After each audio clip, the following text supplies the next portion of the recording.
कैसे हो आप सब। मैं हूँ रचना गांधी, ट्रिनिटी परिवार की तरफ से आप सबका स्वागत करती हूँ। आज हम स्टैंडर्ड 9 में हमारा सब्जेक्ट है हिंदी। उस हिंदी टेक्स्ट बुक्स में हमारी पहली कविता है आराधना, जिनके कवि है वसंत बापट। वसंत बापट एक ख्यातनाम कवि थे, जिनका जन्म महाराष्ट्र के सतारा जिले में कराड नामक गांव में हुआ था। पुणे उनकी कर्मभूमि थी। राष्ट्र सेवा सदन में वे बहुत ही अग्रणी रहे थे। प्राध्यापक उनका व्यवसाय था। उन्होंने बहुत सारी कविताएं लिखी।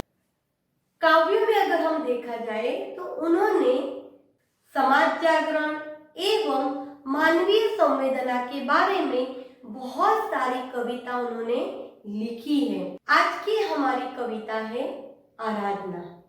आराधना कविता एक मराठी कविता का ट्रांसलेशन उन्होंने हिंदी कविता में की गई है। अब हमें देखना है कि what is the meaning of Aradhana. आराधना क्या है? तो हम बता सकते हैं कि आराधना यानी कि पूजा। सब स्टूडेंट आपकी जो टेक्स्ट बुक है वो टेक्स्ट बुक निकाल के रखेंगे। ये सारी कविता जब मैं आप लोगों को समझाऊंगी तो उनके जो शब्दार्थ हैं आप लोगों को नोटबुक में लिखना है और समझना भी है। तो हम लोग नोटबुक में जैसे जैसे हमारे वर्ड्स जो आते हैं उसके मीनिंग भी लिखते जाएंगे और कविता को समझने की कोशिश करेंगे। आराधना, आराधना यानी कि पूजा, पर साथ साथ में हम ये भी कह सकते हैं प्रार्थना। हम जैसे कि स्कूल में आते हैं, स्कूल में आने के बाद बहुत सारी प्रार्थनाएं हमने स्कूल में ही सीखी है। आज हम एक नई प्रार्थना सीखने जा रहे हैं, जैसे कि उसमें बताया गया है thank you is true prayer. धन्यवाद एक सच्ची प्रार्थना है। प्रार्थना के बारे में हम बता दूं कि हम कई सारी प्रार्थनाएं तो बोलते हैं, कई सारे श्लोक भी हम बोलते हैं। इस प्रार्थना में कवि हमें ये बताते हैं कि हमें खुद के लिए प्रार्थना नहीं करनी है, हमें जो प्रार्थना करनी है दूसरों के लिए प्रार्थना करनी है। हम भगवान से प्रार्थना करते हैं, भगवान से प्रार्थना करते वक्त भगवान हमारी ये मुश्किल दूर कर दो, भगवान मेरी ये कठिनाई है, ये मेरी हर मुश्किल कर दो। भगवान से हम खुद के लिए ही हमेशा मांगते, कभी दूसरों के बारे में तो सोचा ही नहीं है। आराधना में कवि वसंत बापट जो है वो दूसरों की भलाई के बारे में हमें बताया गया है। शुरू करते हैं हमारी पहली कविता आराधना। कवि वसंत बापट हमें क्या समझाते हैं? देह मंदिर चित्त मंदिर एक ही है प्रार्थना। कवि भगवान से प्रार्थना करते हैं, मेरी एक ही प्रार्थना है भगवान, मेरे शरीर को एक मंदिर बना दो। देह मंदिर यानी कि शरीर रूपी मंदिर। चित्त मंदिर, चित्त मंदिर यानी कि मन रूपी मंदिर। और प्रार्थना यानी कि भगवान से हमें निवेदन। भगवान मैं आपसे यही निवेदन करता हूँ कि मेरा जो शरीर है उसे एक मंदिर रूपी बना दो। हम मंदिर में जाते तो हमारा पूरा मन जो होता है ना एकदम शांत हो जाता है, क्योंकि मंदिर को हम क्या मानते हैं? एक पवित्र स्थान मानते हैं। भगवान से कवि ये चाहते हैं मेरा शरीर भी जो है एक पवित्र स्थान जैसा बना दो। अब चित्त मंदिर, मन में हम देखते हैं तो बहुत सारे हमारे मन में ख्याल आते हैं। अब जरूरी तो है नहीं कि सारे ख्याल जो आए वो अच्छे ही हो। हर बार मन में ऐसा भी होता है कि कभी कभी बुरे भी ख्याल आते हैं। तो भगवान से कवि ये चाहते हैं कि मेरा जो मन है उस मन को आप पवित्र बना दो। पवित्र बनेगा तभी तो वो चित्त मंदिर कहलाएगा। अच्छे ख्याल आने चाहिए, हमारे मन में ही अच्छे ख्याल आते हैं, साथ ही साथ बुरे भी ख्याल आते हैं। इस बुरे ख्याल को आप निकाल दो और भगवान इस मंदिर में मन के अच्छे ही ख्याल आप रखोगे। यही मैं आपसे पहले तो निवेदन करता हूँ। भगवान से कभी क्या प्रार्थना करते हैं? शरीर को मंदिर बना दो और मेरे मन को मंदिर बना दो। इस शरीर से मैं जितना हो सकूं अच्छा काम करूं, तभी हमारा शरीर जो है वो एक मंदिर कहलाएगा। इस मन में मेरे हमेशा अच्छे ही बात आने दो, कभी कोई किसी के बारे में मैं बुरा न सोचूं। ये अगर हम कहेंगे ना, तभी हम कह सकते हैं कि मेरा मन जो है वो एक मंदिर कहलाएगा। भगवान मेरी यही आपसे प्रार्थना है। आगे हमें बताया गया है, बहुत ही हमारी ये सुंदर लाइन है, सत्य सुंदर मांगल्य की नित्य हो आराधना। आराधना यहाँ पे मैंने बताया है पूजा, मांगल्य यानी कि मंगल कार्य, और नित्य यानी कि हमेशा, या फिर उसे हम निरंतर भी कह सकते हैं। जैसे जैसे वर्ड्स आते आप लोग अपनी टेक्स्ट बुक में लिखते जाएंगे। अब मैं बताती हूँ दूसरी हमारी लाइन है सत्य सुंदर। सत्य यानी कि हमें हर एक रास्ते पे चलना है। कठिनाई तो आती है, तो क्या कठिन कभी आए मार्ग में तो हम बुरे मार्ग पे चलने की कोशिश करेंगे, उसे हल करने की कोशिश नहीं कर सकते। कभी कोई मुश्किल आए तो भगवान ने उस मुश्किल का हल आसानी से कर सकूं, ऐसे में मार्ग पे चलूं। कभी कभी होता है कोई काम आसान हमें न लगे, उस काम को हम छोड़ देते हैं। काम को नहीं छोड़ना है, हमने जो रास्ता लिया है वो हमारा सही होना चाहिए। तो भगवान से कहते मैं अच्छे कर्मों के साथ सही मार्गदर्शन मेरा जो है, सही मेरा रास्ता जो है, मैं उसी रास्ते पे चलूंगा, चाहे कितनी भी क्यों ना कठिनाई आए, तभी तो हम सत्य कहलाएंगे। और अगर हम सत्य के मार्ग पे चलते हैं तो उसने हमारी कविता में आगे लाइन बताई है सत्य सुंदर।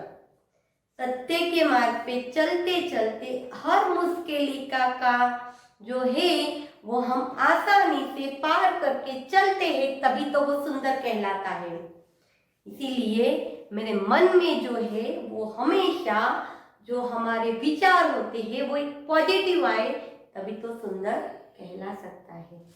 आगे बताया है मांगल्य, हर एक काम मांगल्य मंगलकारी होना चाहिए। कैसे मंगलकारी करें हम कार्य को? हम दूसरों के बारे में अच्छा सोचें, हुआ कि नहीं अच्छा काम? यही हितकारी है। दूसरों का हित करने की कोशिश हम करें। कोई मुश्किल में है उसे हम मार्गदर्शन दे, तो यही एक मंगल कार्य कहलाता है। भगवान से हमें क्या आराधना करनी है? भगवान हमें सत्य सुंदर और दूसरों की मैं मदद कर सकूं, ऐसा मांगल्य कार्य करने की ऐसी आराधना मुझे करनी चाहिए। कभी ये भगवान से चाहते हैं। आगे मैं बताऊं, हमारी तीसरी लाइन है दुखियारों का दुख जाए यही है मनोकामना। कवि बताते हैं भगवान से मेरी मनोकामना क्या है? भगवान मेरी मनोकामना एक ही है, जो लोग दुखी है उन दुखी लोगों का दुख जो है मेरे हाथों से दूर हो, यही मेरी मनोकामना है। वेदना को परख पाने जगाई संवेदना। संवेदना, वेदना यानी कि पीड़ा, परखना यानी कि पहचानना, संवेदना यानी कि सहानुभूति। घर का कोई सदस्य को कोई दुखी है तो हमें नहीं बताते, या मेरा कोई खास फ्रेंड है उसे कोई तकलीफ तकलीफ है, तो हम दूसरों को क्या तकलीफ है ये समझने की कोशिश हमें करनी चाहिए। कभी ये बताते हैं, आप भी बच्चे देखते हो, कभी कभी हमारा दोस्त होता है, हमसे रोज बातें करता है, कभी ऐसा हुआ कि आज मुझसे ठीक बातें नहीं कर रहा है, तो हमें ये समझ में होनी चाहिए कि रोज तो कितना मुझसे अच्छी तरह बात करता है, आज तो नहीं करता, जरूर इसे कोई तकलीफ है। हम समझ जाते हैं कि नहीं, बहुत आसानी से समझते हैं कि इसे आज कोई तकलीफ है। तो कवि भी यही कहते हैं कि जिन लोगों के पास मैं रोज दिन रात सतत रहता हूं, अगर उसे कोई पीड़ा है तो भगवान मुझे वो शक्ति देना कि उस पीड़ा को मैं समझ सकूं और उसकी पीड़ा को दूर करने की ताकत भगवान आप मुझे देना। आगे देखते हैं हमारी लाइन और क्या है। दुर्बलों के रक्षणार्थ पौरुष की साधना। जो लोग दुखी हैं उसे तो हमने कह दिया कि भगवान मुझे वो परखने की एक शक्ति देना। अब हमें भगवान से किन लोगों के बारे में बताया गया है? जो लोग हैं दुर्बल, दुर्बल यानी कि कमजोर। आगे बताई एक लाइन है रक्षणार्थ यानी कि रक्षा के लिए, पौरुष यानी कि मर्दानगिनी। भगवान से कभी अब ये चाहते हैं कि जो लोग दुर्बल है, अपना काम जो है वो एक आसानी से कभी कभी कोई नहीं कर पाता है, मुझ में इतनी शक्ति है तो मैं बहुत रेस में दौड़ के भाग के बहुत जल्दी चला जाता हूँ, मैं इतना नहीं हूँ, मैं थोड़ा कमजोर हूँ तो मैं इतना दौड़ नहीं पा रहा है। अगर उसे हमारे साथ लेके जाना है तो हम क्या करेंगे? हाथ पकड़ के उसे चलने की कोशिश करेंगे। जो मुझे चलना आता है और अगर कोई बेसहारा है, अपंग है, तो हम उसे क्या करेंगे? मदद करते हैं या नहीं करते? तो उसे हम क्या करेंगे? हमारा सहारा देकर एक रास्ते की ओर से दूसरी जगह या उसे जहाँ जाना है उसे लेके जा सकते हैं, है ना। इंसानियत के नाते तो हम इतना करते ही हैं। तो कभी भी भगवान से यही चाहते हैं, मुझे कोई युद्ध में लड़ने के लिए जाना है और ऐसी ताकत मुझे भगवान दे, ऐसा कभी नहीं चाहते। मुझे ताकत चाहिए, पर किसके लिए? युद्ध में लड़ने के लिए नहीं चाहिए। पर जो इंसान दुर्बल है, खुद की सहाय वो खुद कर नहीं पाता है, भगवान मुझे उस वक्त ऐसी मर्दानगिनी देना कि मैं उसे सहाय कर सकूं। भगवान से कभी ऐसी पौरुष यानी कि मर्दानगिनी दूसरों की रक्षा के लिए, जो लोग दुर्बल है उनके लिए मांगते हैं। आगे मैं बताऊं, जीवन में नव तेज हो अंतरंग में भावना। मेरे अंदर भावना है, पर कौन सी भावना है? मेरा जीवन जो है वो एक नव तेज प्रकाश वाला होना चाहिए। बुरे मन में कभी भी ख्याल न आए, ऐसे हमारे विचार अगर हो तो कह सकते हैं मेरा जीवन प्रकाशमय है। हमारा जीवन अंधकारमय कब होता है? अच्छे विचार ही मन में ना आए तब हम कह सकते हैं ये जीवन एक अंधकारमय है।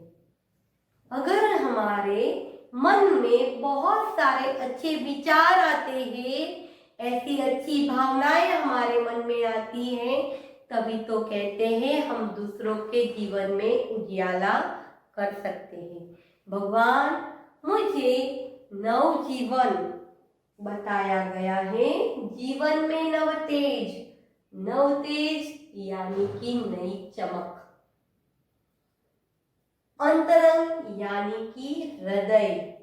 मेरे हृदय में अच्छे विचार होने चाहिए। अच्छे विचार अगर आएंगे ना तो मेरा ये हृदय जो है वो एक अच्छे से चमकेगा, तभी तो कहलाएंगे कि एक अच्छा प्रकाश मिला। देखते हैं कि अंधेरा अगर है, उस अंधेरे में हमें डर लगता है, लेकिन मन में अगर ख्याल हो कि भगवान मेरे साथ है, तो हमारे मन में, हमारे हृदय में ये डर ही नहीं रहता है मेरे पास भगवान तो बुरा हो ही नहीं सकता। ऐसी भावनाएं हमारे मन में होनी चाहिए, तभी तो हम किसी का अच्छा करने की कोशिश करें ना, तब भी हमारे मन में एक अच्छे विचार होने चाहिए, तो ही हम दूसरों के जीवन में प्रकाश डाल सकते हैं, बाकी नहीं कर सकेंगे। आगे हमारी बहुत सुंदर एक लाइन बताई है, सुंदरता की आस हो मानवता की उपासना। मेरे अंदर उपासना क्या है?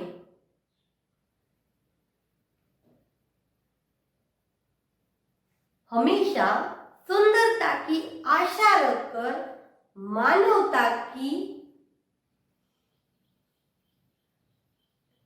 मानवता का एहसास कर सको। हम इंसान हैं, हमारे मन में अच्छे विचार आने चाहिए। आश तो आशा, मानवता, मनुष्यता, उपासना यानी कि भक्ति, हमारे अंदर भक्ति भी एक मनुष्यता की, हमें जो जन्म मिला है उस पे भी हमें नाज होना चाहिए, तभी हम अच्छे काम कर सकते हैं। आगे हमारी लाइन बताइए, शौर्य पावे धैर्य पावे यही है अभ्यर्थना। मेरी अभ्यर्थना क्या है? अभी अभ्यर्थना यानी कि क्या? तो प्रार्थना। अब हम भगवान से क्या मांगते हैं? शौर्य यानी कि शूरता, धैर्य यानी कि धीरज, और अभ्यर्थना यानी कि प्रार्थना। भगवान से हम ये भी चाहते हैं कि भगवान मुझे एक शूरवीर बना दो, ताकि मैं किसी की मदद कर सकूं, पर साथ ही में मुझे उतनी धीरज भी देना। कभी कभी हमें बहुत धीरज की भावनाएं तो होती ही नहीं। आज हम देखेंगे ना, छोटे बच्चे अगर कहीं बोलेंगे कि मम्मी मुझे ये चाहिए ले दो ना, तो तुरंत ही हमारे पापा बोलेंगे नहीं बेटा अभी तो नहीं ये चीज मिल सकती। हम जिद करने बैठते हैं, नहीं हमें तो ये चाहिए ही चाहिए, पापा आप मुझे दिला दो। पर हमें हमारे अंदर एक धीरज भी होनी चाहिए। मैंने आज पापा से मांगा है ना, दे देंगे, आज नहीं दिया है तो कल तो मुझे जरूर दे देंगे। ऐसी हमारे अंदर जो धीरज आती है ना, तो कवि कहते हैं कि भगवान को भी वो अच्छा लगता है। इसीलिए भगवान मैं आपको एक प्रार्थना करता हूँ, शूरवीर भी बना देना, साथ ही में मेरे अंदर एक गुण और भी देना। कौन सा? तो धीरज का देना। यही कवि भगवान से प्रार्थना चाहते, प्रार्थना करते हैं। आगे एक सुंदर लाइन बताई है, भेद सभी के अस्त होवे वैर और वासना। आज जहां भी जाए हम देखते हैं हर जगह पे हमें भेदभाव दिखने को मिलते हैं। क्यों दिखते हैं वो भेदभाव? कौन से भेदभाव होते हैं? आपको पता है? रंगों का भेदभाव, जाति का भेदभाव, देखते हैं ना हम कहीं कहीं पे, ऊंच और नीच का भी भेदभाव हमें दिखाई देता है। इतना ही नहीं, इस रंगों का, जाति का, ऊंच नीच का अंतर ही बहुत हो गए हैं। इसीलिए तो हर एक से हमारा क्या हुआ है मालूम है? वैर। वैर यानी कि दुश्मनी। ऊंच नीच, रंग, जाति, ये सब मन में ख्याल आते हैं ना, तो एक दूसरे के प्रति हमें वैर निर्माण होते हैं। इस वैर की भावना से हम किसी का अच्छा ही नहीं सोच रहे हैं। पहले ही दिमाग में ये अगर बैठ गया वैर, तो उस वैर को खत्म करने के लिए हमें पहले क्या करना है?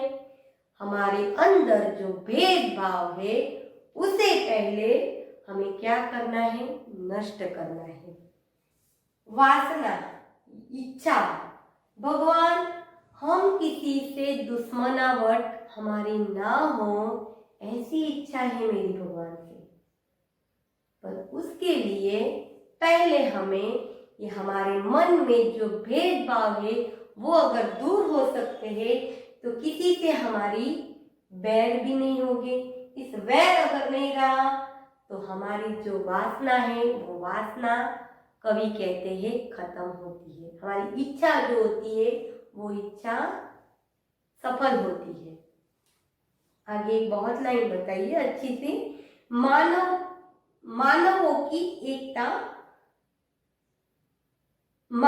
की एकता की पूर्ण हो कल्पना। मानवों की एकता, अगर हम देखते हैं कि हर एक इंसान के अंदर भेदभाव जो है वो रंग, जाति या ऊंच नीच का अंतर खत्म हो गया है तो वैर भी खत्म हो गई है। अगर वो इंसान का वैर अगर खत्म हो गया है तो एक दूसरे से एकता से रह सकते हैं, मिलजुल कर रह सकते हैं। अगर उस मिलजुल कर रहने से कवि कहते हैं हर इंसान मिलजुल कर रहे तो मेरी जो कल्पना है वहीं पे खत्म होती है। मिलजुल कर रहने से कवि कहते हैं भगवान से मैं बहुत खुश हूँ। यही कवि हमसे भी चाहते हैं कि हमारे अंदर जो भेदभाव है, जो वैर है, उस वैर को नष्ट करके हमें एकतामय रहना है। तभी तो हमारी कल्पना भगवान की जो है इच्छा वो पूरी हो सकती है। मुक्त हम चाहे एक ही बंधुता की कामना। मुक्त स्वतंत्रता उसे बताया गया है आजाद। अगर हमारे अंदर ये सब चले गए जो है बैर, भेदभाव के मैंने कारण बताए, ये अगर सब खत्म हो जाते हैं तो हम एक मुक्त स्वतंत्रता बोला जाता है कि उस प्रकार से हम रह सकते हैं। और उसी से हमारे अंदर एक और गुण पैदा होता है और वो है बंधुता। बंधुता यानी कि भाईचारा। किसी से हम कोई बैर ही ना रखें, ऊंच नीच नहीं है, कोई जाति भेद नहीं है, किसी से कोई दुखी नहीं है हमें, तो हमारे अंदर एक दूसरे के प्रति एकता से हम क्या हो गए, भाईचारा का हमारा उससे रिश्ता बन जाता है। और उसे कवि कहते हैं विश्व बंधुत्व। हमारे अंदर विश्व बंधुता कब आएगी? मिलजुल कर हम एक दूसरे के लिए काम करेंगे तभी तो हम कहलाएंगे बंधुता यानी कि भाईचारा। कामना यानी कि इच्छा। कवि की भी इच्छा भगवान से यही है कि इस दुनिया में जितने भी सारे भेदभाव है उस भेदभाव को आप मिटा दो, तभी तो हमारे अंदर जो वैर होते हैं ना वो वैर भी खत्म हो जाएंगे और उसके बाद हम इंसान जो लोग हैं वो मुक्त तरीके से रह सकते हैं। और तभी तो भाईचारा का नाता हमारा जो है, बंधुत्व का नाता है, वो नाता हमारा जुड़ सकता है। वसंत बापट कहते हैं इस कविता में वो कभी भी खुद के लिए नहीं मांगते, वो जो मांगते हैं वो दूसरे के लिए मांगते हैं, दूसरों के बारे में सोचते हैं, यानी कि हमारे बारे में सोचते हैं। हमें भी आराधना यानी कि पूजा करनी है। जो लोग दुखी है उसकी मदद करो, हम अच्छे मार्ग पे चल सके ऐसे हमारे काम होने चाहिए। दूसरों का दुख दूर कर सकूं, दूसरों की पीड़ाओं को मैं समझ सकूं, जो लोग दुर्बल हैं उस दुर्बल को मैं किस तरह से मदद कर सकूं, तभी तो हमारे अंदर एक अच्छे विचार आएंगे जिसे नवतेज बताया गया है। और तभी तो एक अच्छे इंसान हम बन सकते हैं। इंसान बनने के बाद हमें भगवान से कवि कहते हैं, मुझे शूरवीर बनाओ, मुझे धैर्य बनाओ। यही मेरी प्रार्थना है। इस ऊंच नीच के जो विचार है, भेदभाव है, उसे आप दूर कर दो, तभी तो हम इंसान भाईचारा के नाते से रहेंगे। इस प्रस्तुत कविता में आप लास्ट में देखोगे ना, हर जगह पे ना ना ना ना हमें दिखाई देता है।